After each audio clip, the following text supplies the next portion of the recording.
Welcome, friends, to my Memorial Day video. I've never done one. I've talked about it at times, but today can be a somber day, as we see. But I want to go deeper into it, what it means to me, what it might mean to you. So let's change this background. Something a little more period-centric, because the main thing that November 11th means to me is the day, on the 11th day of the 11th month of the 11th year and at the 11th hour, the armistice, the peace treaty for World War I, the first major war of the world, was signed. So, from this time period, a wish, a day to celebrate the wish of peace. And what means more to a hippie than peace? So, let's get that out there. But before we move on to what this day really means to me, I had a really cold day yesterday but I wasn't very cold. I had a good day. I'm in awful back pain, really bad back pain. I threw a nerve yesterday morning, and you're about to see, I went out on a walk because I had to do my groceries. Life still goes on regardless of how we are hurt. And I didn't think I'd be able to do a video montage, but I think I did a pretty good one. So stay tuned. Let's throw it over to Gord. Let's do the video montage and a little joke for you. And then let's get back to this. There's Gord in minus 20-something weather. Hey y'all, isn't it absolutely beautiful out here? Absolutely gorgeous. And your hurting hippie is hurting really bad today. So I think this might be just something Gord refers to tomorrow. I should stop talking about myself in the third person, but this is probably something that I'll just throw over to say, hey, there I am going shopping. I don't think I'm going to do a lot of photography because my back really hurts. I need to really concentrate on my walking so that I can get my groceries done and get back home. Why not do my groceries tomorrow when my back's hopefully a little better? My back might be worse. Grab, carpe diem, carpe momentum. Grab the day, grab the moment. Peace and cheers, friends, love and harmony. I'm back just to ask a question. When you see geese flying in formation, do you know why one side is always longer than the other side?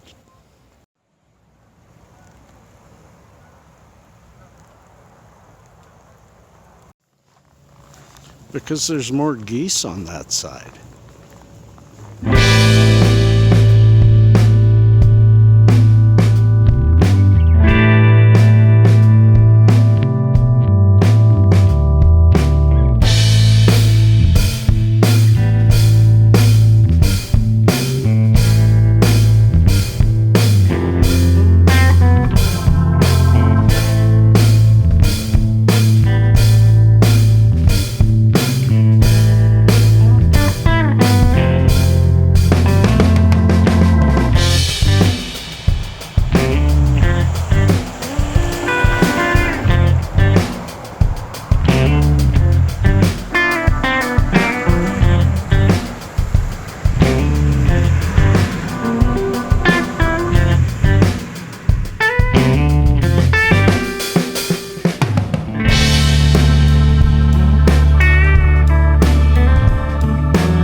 hope you enjoyed that. I hope that joke wasn't too silly for you. It's a real dad joke, but it came from my dad. And the first time he told it to me, I laughed so hard, and I have shared it many times since. Friends, what else does Remembrance Day mean to me? You know, I've thought about this for a couple of days. Cheers. Because it means a lot to me in a lot of different ways. I do not want to celebrate war, and there was a time in my life that I would not even think about a poppy on Remembrance Day, because I just felt that fighting for your country, fighting for a border written around a piece of land, just seemed so ridiculous. I've changed many times in my life, and there were times I I hated patriotism, and there was times I loved it, and now I'm rather agnostic about it. But I'm not agnostic about the men and women who go out and, whether misguided, misled, no matter what their reason, true patriotism, true love, true desire for their community, they have gone out and put their lives at risk for us. Regardless of the politics behind it, my heart goes to these people. Just even thinking about it, and I well up. I really do. So this day holds a lot of sadness and difficulty in dealing with certain emotions. It's a very emotion-full day. So it has meant that to me. It has most of the time in my life meant peace, meant the hope and the desire for one day being at peace. Will this world ever be at peace? I do believe we will one day. The wars have become less and less over the years. Yes, it has. Look it up. We are better off. Less people die in war than ever have. Less damage is done in war than ever has. We have become, over the years, a more peaceful society. And over the years that will continue. Will peace be found in my lifetime? No. But we are very, very lucky here in Canada and the United States, where we live relatively in peace, where the real difficultiness of this world is in other locations, and we are working in many great ways to help solve that too. So while there's that somber bit with the flag at half-mast and the thoughts of those lost, the mothers and sons and daughters and fathers and uncles and aunts and my grandfather, and there is that side of it, but there's also that absolutely positiveness that comes from it, that the desire is not for war, that the desire is for peace.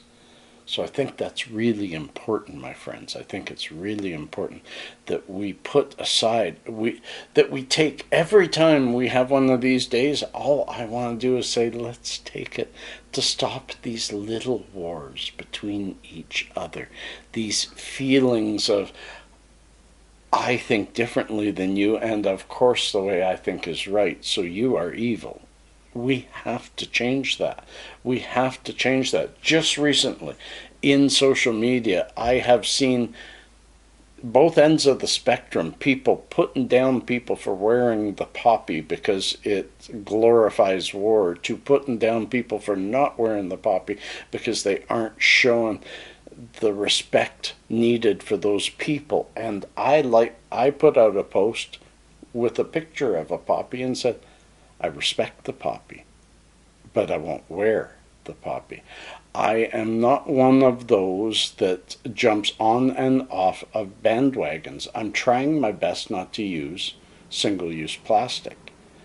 These poppies are made from plastic and they're thrown away. And you walk around today and you'll see them all over the ground and all over the floor, and these little needles that stick inside you and poke you 3 or 4 times before November 11th really comes around. And I said, you know what? I have given $5 here, $2 there, and $10. So I've given a total of $50 in the past week to people giving out poppies. But I did not take a poppy because I'm not going to contribute to the garbage, but I, of course, will contribute to a charity that is working towards peace, towards helping those who have been hurt by war, by our police actions and all that stuff. And I'm not saying those who wear the poppy are wrong or those who don't wear it are wrong. I'm saying you all make your own choices and you make them however you want. I just hope nobody puts anyone down, but you got the right to do that too. Let's learn, what did these people fight for back in 1911? What did they fight for? They fought for our rights to be free. Free from anyone, never mind the government, but anyone, including our neighbors and our communities, telling us what to think, how to think, where to think, when to think, and what not to think about. That time has to end, or these people's lives were lost for nothing. So next time you want to put somebody down for their opinion, the next time you hear an opinion that you disagree with, think about this, and with a modicum of respect. Don't bury your feeling. You have a feeling that you need to say something, say it, but pepper it down. Give a modicum of respect for the opinion of those around you, and realize that your opinion, just because you hold it, does not make it fact. It is still just your opinion. Just like my opinion is only mine. And I don't expect anyone to carry it forward, to believe in it, to give it the thumbs up or to give it the thumbs down. It's just me expressing myself in a society where I hope that my kids continue to be as free as I am to say things that some people, including my own family, might not agree with. Friends, no little known fact at the end of this today. I'm just putting this out and wishing you all well while I go and look after this sore back. It's a little better than it was yesterday. And thanks for asking, because I know some of you will have by now. Peace and cheers, love and harmony. Catch you on the other.